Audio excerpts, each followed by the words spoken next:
Bonjour, bienvenue dans votre rendez-vous traditionnel du vendredi sur BFM Nice Côte d'Azur, Top Sortie, votre magazine culturel. Et ce soir, nous avons le plaisir de recevoir Glenn Fauchon. Vous êtes le directeur de Port Fréjus. Merci d'être avec nous. Bonsoir. Et on est également, comme chaque vendredi, avec toi, Morgane Ladis-Pesson. Comment ça va? Écoute, moi ça va très bien. Je suis ravie d'être avec toi pour cette première. Merci, c'est partagé. En tout cas, on commence tout de suite avec ton interview de la semaine. Exactement. En tout cas, plutôt tes deux interviews aujourd'hui, car on a deux personnalités théâtrales qu'on connaît très bien. Deux pour le prix d'un, Victoria Abril, alors qui ne la connaît pas, et Lionel Astier. On les a rencontrés tous les deux, c'était pour les Nuits Auréliennes de Fréjus, donc on reste toujours dans la thématique. Là, si on en parle, c'est qu'ils reviennent, ils seront à Puget-sur-Argence le 21 octobre, à l'espace Victor Hugo, mais aussi le 22 octobre à Hyères, donc un petit peu plus loin. Ils viennent pour la pièce Drôle de genre. Elle a été écrite par une très jeune auteure et très talentueuse. Elle est également comédienne, elle joue la fille du couple dans la pièce, elle s'appelle Jade Rose Parker. L'histoire, c'est que François et Carla sont mariés depuis une trentaine d'années. C'est l'amour parfait. Lui est un homme politique. Il est en pleine élection à ce moment-là, en pleine campagne électorale. Et elle, reçoit un courrier de l'hôpital lui disant qu'elle a un cancer. Donc déjà, là, ça peut plomber un petit peu le moral. Le problème, c'est qu'elle a un cancer de la prostate. Alors, autant les hommes peuvent avoir un cancer du sein que les femmes, un cancer de la prostate, c'est quand même beaucoup plus rare. Donc là, il va bien falloir qu'elle avoue qu'avant son mariage, il y a 30 ans, elle était un homme. Évidemment, ça va chambouler toute leur histoire, et puis surtout tout leur projet. Donc ça parle évidemment de transsexualité, mais pas que, de transidentité. Ça parle surtout de l'identité et de l'acceptation de l'autre tel qu'il est. C'est ça qui est vraiment très intelligent. C'est une pièce fine qui n'est pas moralisatrice du tout, et surtout, elle n'est pas caricaturale. Et ça, moi, j'ai vraiment aimé. Je vous laisse en leur compagnie. Je t'en supplie, calme-toi. Mais comment tu veux que je me calme? Ma femme est un bonhomme. Déjà, on dit une transsexuelle, pas un. Alors crois-moi, c'est pas ça le problème. C'est pas parce que son père est un vieux réa coincé du cul que sa fille l'est aussi, hein. Ah bah je te jure, là ça devient l'obsession ton truc, hein. C'est vrai qu'il y a peut-être d'autres sujets de Faut conversation. la faire.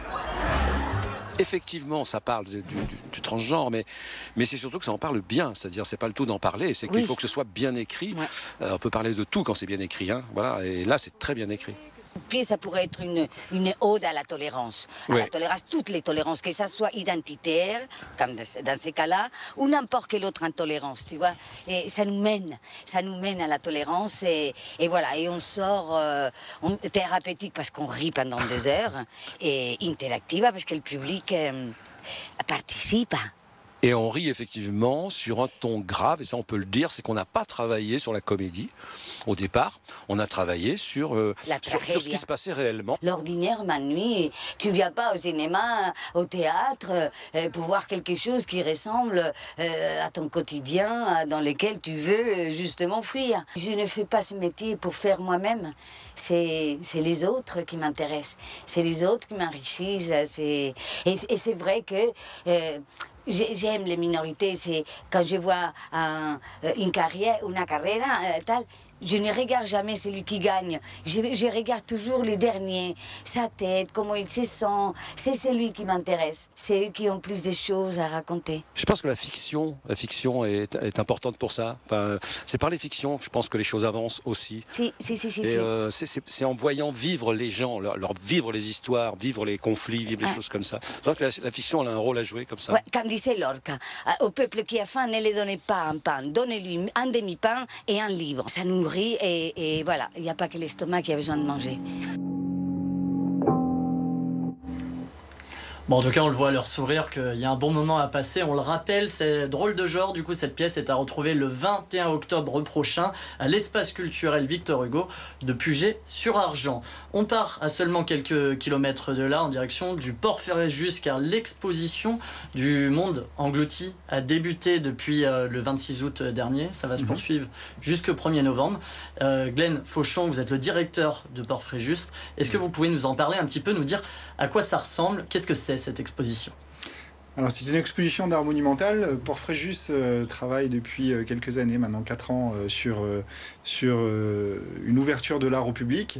Et cette année, on a changé un petit peu notre manière de faire et la manière de voir les choses en exposant des œuvres qui sont conséquentes, qui sont réalisées par 2 artistes jeunes et talentueux, qui sont Thomas Voileau et Many Woz.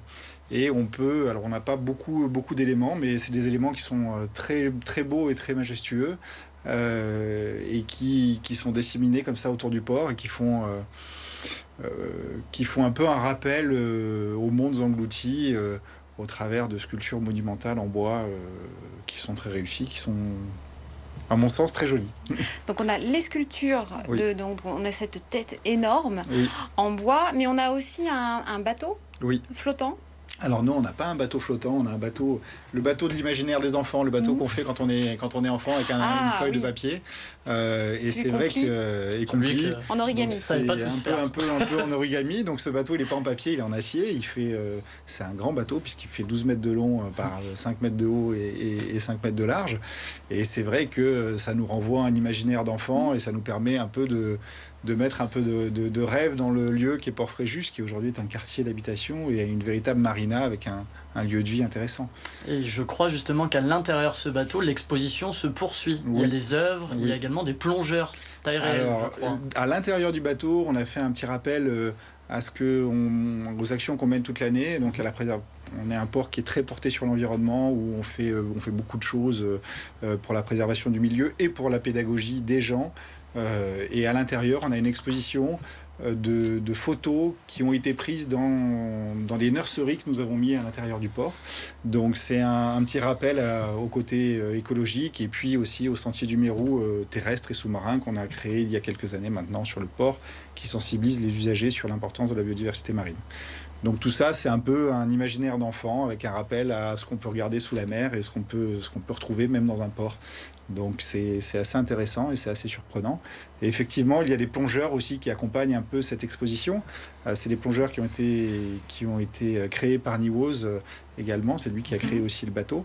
Et ces plongeurs sont un peu comme des extraterrestres qui reviendraient découvrir justement les vestiges du monde englouti et qui offrent un regard un peu différent sur les sculptures monumentales qu'on a mis en place.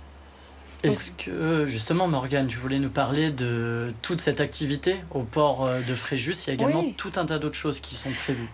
Moi, c'est ça que j'aime beaucoup avec ce lieu, c'est que souvent, à port, on s'imagine que les bateaux y dorment sereinement et qu'on n'a rien à y faire, à part peut-être s'y balader comme ça, un peu vaguement. Mais on est vraiment sur un lieu de vie au port Fréjus. Il y a eu d'ailleurs la fête du port cet été. On a des feux d'artifice, on a justement des expositions, on a des restaurants, des bars, des soirées et toute une habitation. Alors c'est le gros avantage qu'on a. C'est vrai qu'on a un port qui est parfaitement situé entre Cannes et Saint-Tropez, à peu près à équidistance des deux. Et c'est un port qui, contrairement aux autres ports, a été gagné sur la terre. Ce qui fait qu'on a il fait vraiment partie intégrante d'un quartier, qui est le quartier de Port-Fréjus. Et c'est vrai qu'on essaie d'amener le plus d'animation possible tout au long de l'année, pas seulement en été, mais aussi un peu hors saison, afin d'augmenter... entre guillemets, alors d'une part la saisonnalité auquel on est confronté sur la Côte d'Azur, mais aussi que les habitants proches, les habitants locaux et les habitants de la communauté d'agglomération puissent venir sur le port et toujours trouver une animation ou quelque chose d'intéressant. Très bien. Écoutez, j'imagine d'ailleurs que les plaisanciers très rapidement sont très heureux de voir l'évolution du port et pareil pour les voyageurs qui découvrent les lieux. Alors oui, ça se passe bien. Je pense que les plaisanciers sont contents puisqu'ils reviennent. Aujourd'hui, on a un port qui est complet. Et c'est vrai que le fait qu'on soit complet et puis le fait qu'on arrive à créer aussi cette émulsion et l'ensemble de ces manifestations sur le port font qu'on a des belles perspectives devant nous. On va continuer cette exposition-là. On met en avant aussi des expositions de photos d'art aussi. Et puis on va continuer à développer notre programme d'animation comme on sait le faire, en essayant de toucher le plus grand nombre de personnes. Merci, Lohan Fauchon, pour toute cette description du port Fréjus, du moins de ce qui vient durant les prochaines semaines. Morgane, on enchaîne tout de suite avec l'agenda du week-end.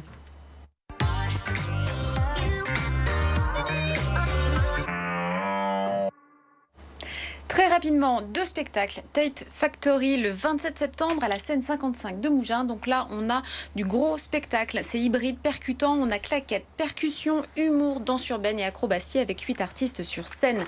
Ensuite, ce dimanche au Broc, aux Arts d'Azur, on a Zach et Stan. Là, c'est de la magie et de l'humour.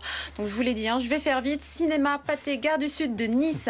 Un nouveau cycle, le cycle western. Donc là, si tu as envie d'aller voir du 18 au 22 tous les plus grands classiques du genre, eh bien tu pourras découvrir ou redécouvrir Il était une fois dans l'Ouest ou encore Pour une poignée de dollars. Ce dimanche aussi, la fête du livret des mots au Rouret. 60 auteurs seront présents. Il y a aussi des ateliers. Il y aura également un apéro et un concert. Je dis ça comme ça. Et puis rappel, le Grasse, voilà, comme ça. Grasse Comédie Festival, du 18 au 25 septembre. Grâce à Edith demain. Et puis les Étoiles de Mougins seront présentes tout ce week-end. Merci Morgane pour toutes toi. ces programmations et toutes ces idées de sortie pour ce week-end. Très rapidement, on poursuit ce top sortie avec l'annonce pour lundi prochain de votre magazine sur Planète Locale. On reviendra avec Laurent Lingerie, le fondateur de l'application Sea on Sea. Sur cette application qui a été lancée, un réseau de partage d'observations diverses dans le milieu aquatique. Vous retrouverez ça lundi prochain.